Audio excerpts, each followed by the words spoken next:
Hola, ¿qué tal estáis? Con vísperas a las próximas navidades están apareciendo ya pruebas de rendimiento con la PlayStation 5 Pro y toda esa vaina, y yo lo que quiero aclarar en este vídeo es un tema que me gustaría tumbar, matar y sepultar de por vida, y que no se volviese a sacar este tema hasta el fin de los tiempos de la humanidad. ¿De qué tema estoy hablando? Pues estoy hablando ni más ni menos de la potencia de cómputo. Ya hice algún vídeo de esto, bueno, por allá en el 2020-21, si no me equivoco, un vídeo bastante largo y muy tostón, que bueno, que actualmente no me representa mucho, no representa el nivel actual del canal, y me apetecía hacer un rework de ese vídeo para, bueno, pues como en los videojuegos, ¿no? Para actualizarlo a épocas actuales, ¿no? Y que la gente pues se lo vea de una forma más agradable. Así que comencemos este vídeo introduciendo lo que es la potencia de cómputo. ¿Qué es la potencia de cómputo? Pues es básicamente una magnitud que mide qué tan potente o qué tantos cálculos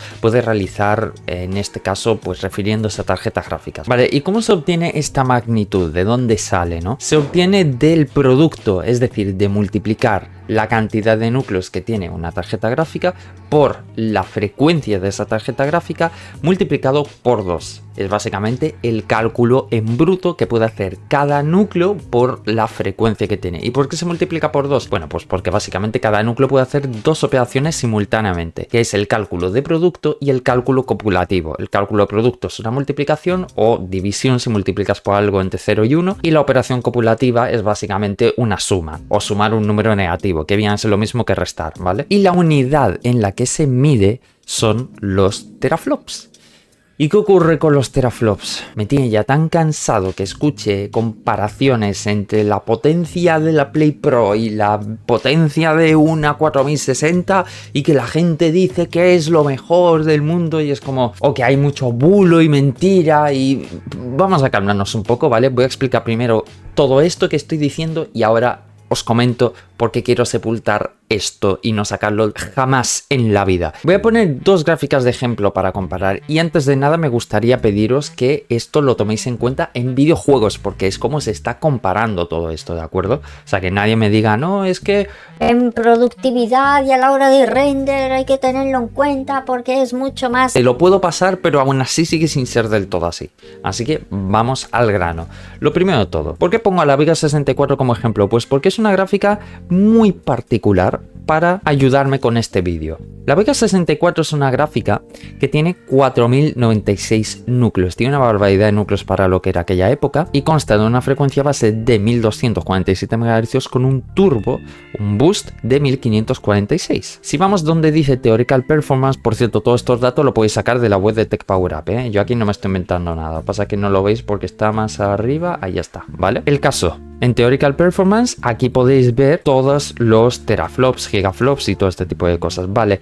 ¿Qué es lo que ocurre? Como veis, hay muchas medidas de teraflops y veis cómo pues hay bastante diferencia entre una y otra. ¿En qué se diferencian? ¿Veis que pone aquí FP16, FP32 y FP64? Son como los diferentes niveles de precisión. A mayor precisión, más datos precisos, más datos concretos, más números se prestan en los valores, por lo que es entendible que cuanto mayor sea la precisión, menos rendimiento tiene, porque es evidente, o sea, no es lo mismo hacer una suma de 2 o 3 cifras que hacer una suma de 24 cifras. Y sí, será fácilmente hacer la suma, porque una suma entre un número y otro de 24 cifras se puede hacer fácil, pero requiere más tiempo, y ahí es donde está el punto. No es que la gráfica lo haga mal, sino que lo hace más lento, ¿de acuerdo? FP16 se le llama Half Precision, FP32 se llama Float y FP64 se llama Double, ¿vale? Es simplemente para que lo tengáis en cuenta. Entonces, me puedo equivocar con algunos términos, pero el punto no deja de ser el mismo, ¿de acuerdo? Me podéis corregir en los comentarios, no hay ningún problema, ¿vale? Yo aquí no vengo a decir que soy un sabelo todo y ya está. El tema para videojuegos, el que se utiliza es este de aquí, el FP32. Y si hacemos la operación para calcular la potencia de cómputo de esta tarjeta gráfica con los valores que tenemos, pues vamos a ver cómo debería darnos este valor.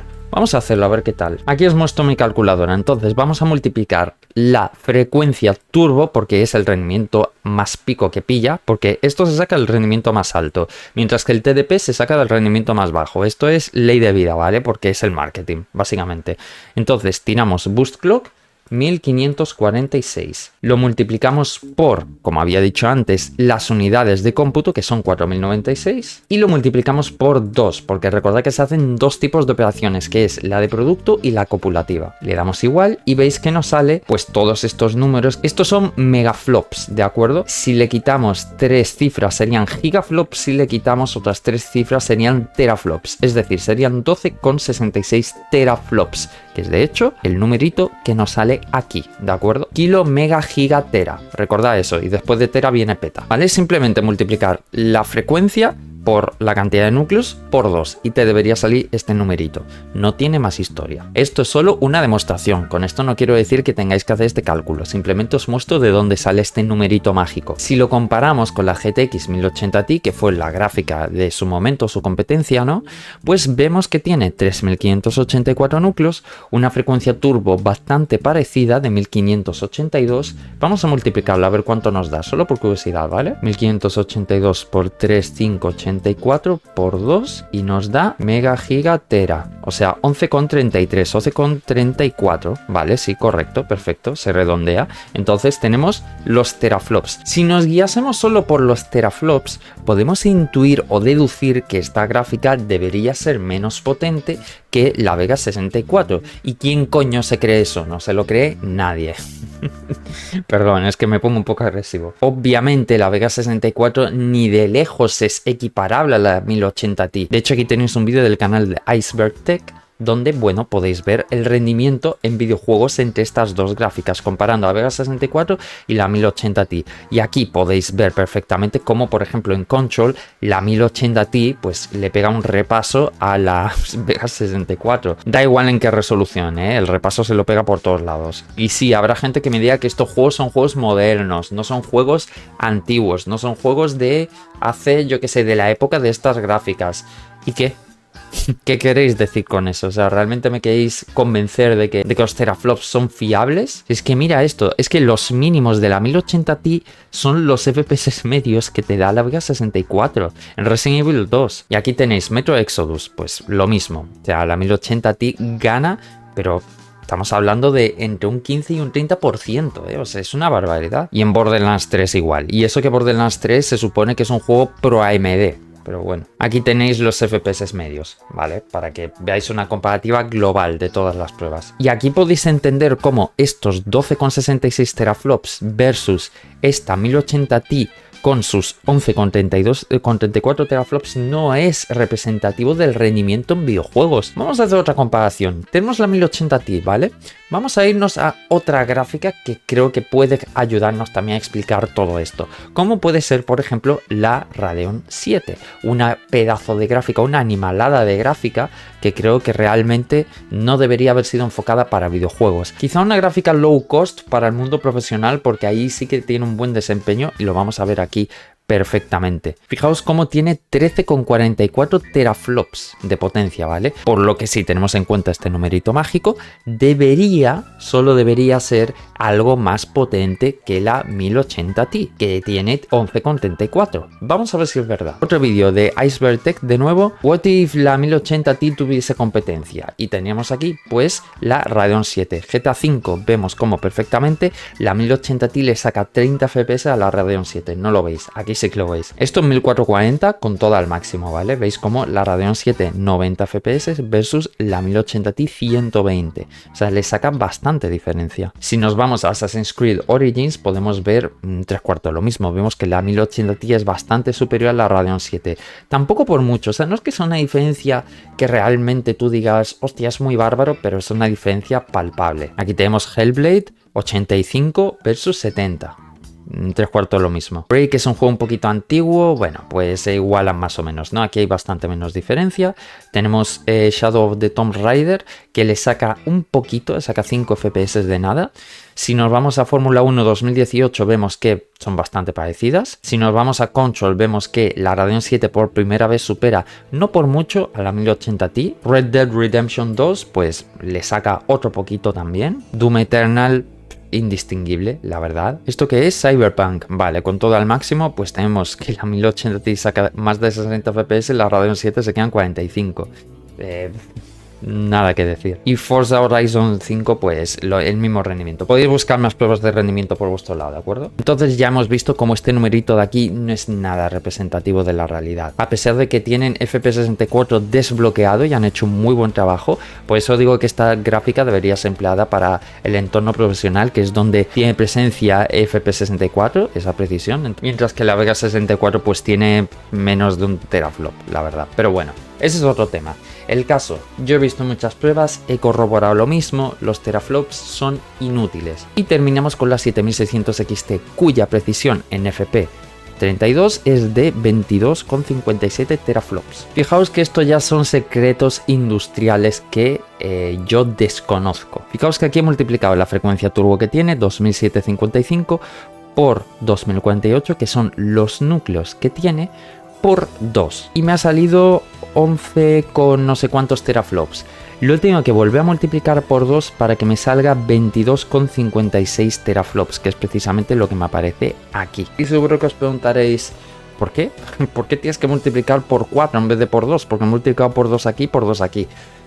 Ni idea, esto ya son secretos industriales. No sé si estos núcleos hacen el doble de operaciones que los que hemos visto hace un momento, pero la verdad es que no sé, simplemente he tenido que multiplicar por 2 otra vez. Si sabéis el motivo de esto, escribidmelo en los comentarios, porque tengo bastante interés, la verdad. Entonces, wow, esto tiene que ser la hostia. O sea, 22 teraflops comparado con el de la 1080 Ti, que son 11,34, esto es literalmente la mitad, por lo que si tuviésemos en cuenta solamente los teraflops en FP32, que es lo que se usa en videojuegos, debería ser literalmente el doble de potente. Nada más lejos de la realidad, caballeros. Aquí tenéis la 1080 Ti dando casi 40 FPS, mientras que la 7600 XT da alrededor de 50. No es ni por asomo el doble. Sí, obviamente es superior, pero no es una diferencia tan exagerada. Avancemos con Assassin's Creed Mirage. Aquí son 70 versus 77.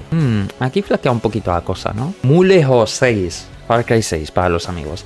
43 FPS versus 46. El Horizon, este es el Zero Dawn, si no me equivoco. 65 versus 78. Aquí hay un poquito más diferencia de rendimiento. Muy buen juego este, ¿eh? Lo hemos pasado en directo. Tenéis los directos en el canal de YouTube. Muy bueno, sí señor. Esto Cyberpunk, por supuesto.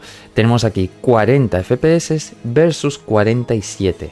Muy poquita diferencia. Lo que me molesta a mí con el tema de los teraflops no es simplemente que se utilicen a la hora de hablar de estos temas, es que no soporto ver en redes a gente comparando la Play 5 Pro con PC en teraflops, sin potencia de cómputo gráfica y todo este tipo de cosas, cuando son dos cosas completamente diferentes y por diversos motivos. Lo primero de todo, para empezar, la 1080 Ti y la Vega 64 no son la misma marca. Eso para empezar. Y vosotros diréis, ¿qué más da la marca? Digo, sí, da mucho, porque la diferencia de arquitecturas no es para nada poca. O sea, Nvidia utiliza su arquitectura basada en CUDA, Pascal y tal, y todo esto.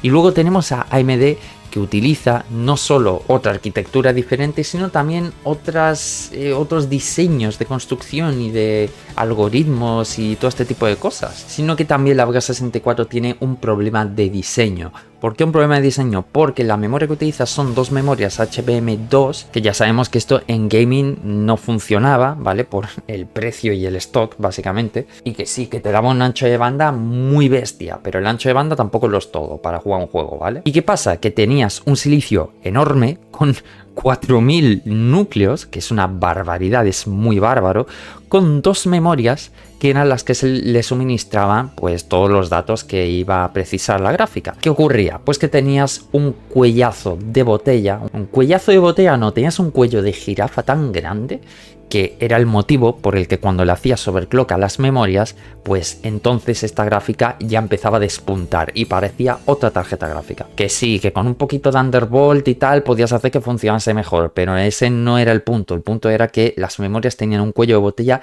enorme, con el núcleo, por supuesto. Este era uno de los problemas de diseño más graves que tenía Vega por aquel entonces. La Radeon 7 consiguió solucionarlo. ¿Cómo? En vez de meterle 2, le metió un 4.